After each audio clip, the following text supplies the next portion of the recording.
And I just wanted to put out another item that I saw, kind of an announcement that kind of caught my eye, but it's not really, I don't have any detail on it. All I've heard is that High Point is going to be making a big announcement at SHOT Show for 2023, and so, that's starting, well, pretty much by the time we air, it will be on, and I'm assuming, I'm not positive, I'm assuming that maybe there's going to be an update on their YC9.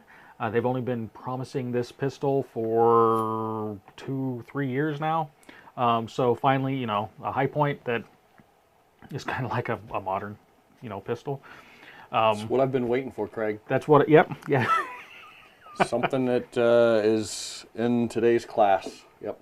Yep, and so the YC9, if they deliver everything on it that they've said, it will be brought up to what I would call current modern capacity. Still a little bit less, but... So they're going to move from 8 to 9? Actually, I believe it will be 12. You're getting there. So, yeah, You're getting there. It's getting there. I can't rip on that as much as the 8s, so... Yeah. And, they have a bottom, a front Picatinny rail on the bottom. Nice. A provision for mounting red dots on top. Really? Threaded barrel. So, they've resculpted it. So the YC9, the preliminary pictures and samples that they've released annually now for the past couple years that it's coming soon. So they're controlled leaks? This is coming straight from High Point? Yeah, it's coming straight from High Point.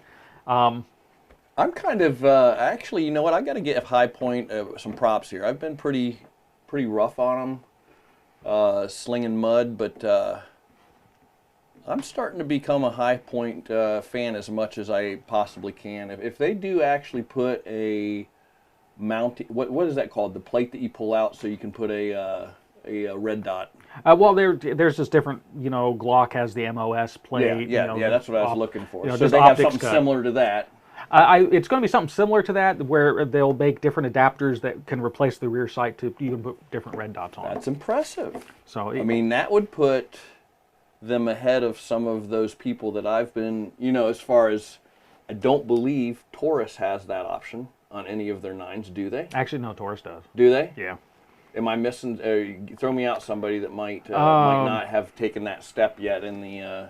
Actually, almost all mainline firearm manufacturers. Oh, do they? Yeah. Okay, so High Point's just late to the game. They're late to the game. I mean, they had their lane. Well, they have their lane. Mm-hmm. They're the low cost firearm market. King of the low cost. The king of the low cost of the firearm market. I want to underline king. It's the best of the low cost. Yep. And there again, we get hit for being, they keep calling us High Point haters. That is not the case. We don't hate High Points. We just want to make sure that people understand that, you get what you pay for ultimately. We'll go into High Point, maybe we'll do a real deep dive into High Points. I've done some prior videos on them. There's reasons why they're, okay, I'm going to say it again, and we're going to get more hate mail. There's reasons why they're not as good as a lot of other pistols. I'm open to changing my mostly negative feelings about High Point. Just what you've told me already is opening a door for me to choose another scapegoat. You know what I'm saying? If they're doing that, if they're coming to the table now with market required functions and specifications and bells and whistles, kudos to them. They're making the steps necessary. Yep. And play with the big boys. They are, and the reality of what's happened is they were always the low-cost option. Well, the other manufacturers, they've been able to drive prices down and down and down to where now you have some competitors where you can buy a pistol with more features and it doesn't cost that much more. Right. So that's going to be the trick. I'm be real curious to see what the new High Point, if that's what this announcement is.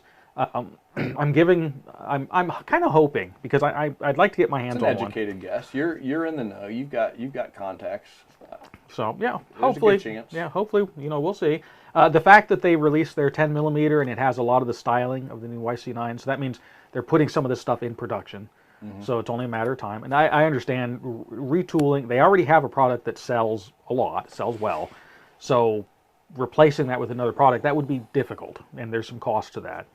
So I understand why there's been some reluctance on their part to really move forward with it. But the thing that I'll be real interested in, though, is to see what is their price going to be, because They it's still need to be enough below. they still need to be below, because Yep. it's still a blowback operated pistol. They're still going to be heavier than the competition because of that.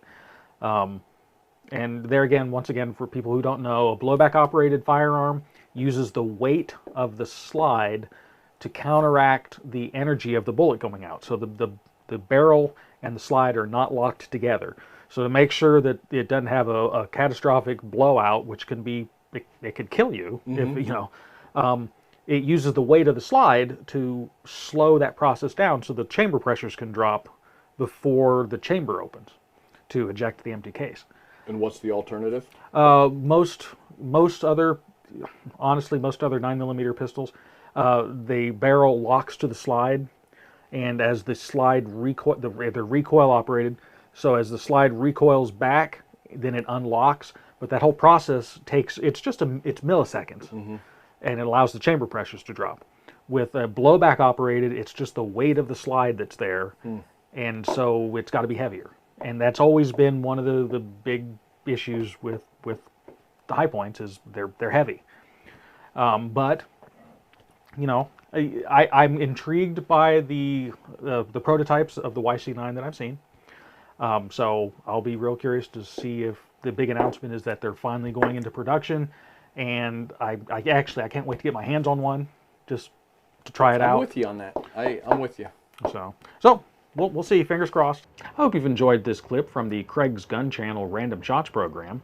The program airs Thursdays at 8 o'clock Eastern Standard Time. On Random Shots, we discuss content ranging anything from preparedness, survival, politics, firearms, basically anything that's 2A related, with sometimes some rabbit trails and things that aren't related at all. If you enjoy this type of programming, please hit the subscribe button and the notification bell so that you're notified when we release new content. And if you like it, hit the like button and share us if you would as well. It helps the algorithm and helps the channel grow and helps get our message out. So until next time, stay safe.